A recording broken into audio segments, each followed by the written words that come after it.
આજે તો આપણે વાડીએ કેળો પૂરવાનો હતો એટલે ડમ્પરવાળાને કહી દીધું હતું અને ડમ્પર એક પછી એક મળ્યા આવવા અને આપણો કેળો થઈ ગયો છે શરૂ।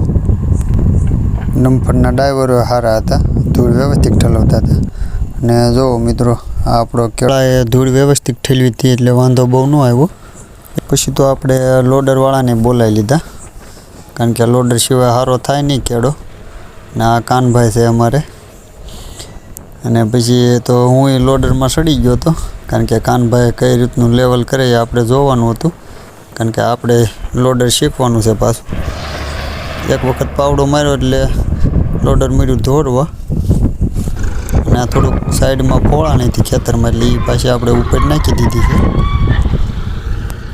હજી તો હું કાનાને કહેતો હતો કે ઓલો ડમ્પરવાળો જો હરખો ટર્ન નહીં લે તો એકનો ઝોટો ગટર બાજુ ઉતારી દે।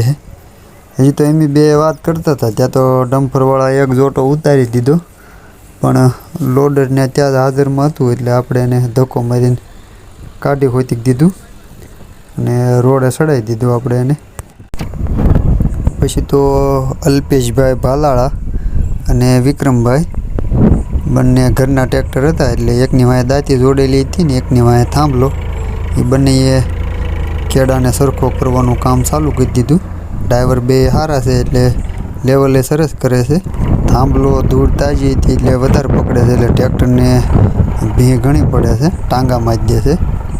તો વિક્રમભાઈ ટ્રેક્ટર થાંભલો જોડેલો હતો એટલે આપણા કેળામાં થાંભલો મારી દીધો ને અને જો મિત્રો આપણો વાડીનો કેળો બની ગયો છે એક નંબર ટોપ ફર્સ્ટ ક્લાસ।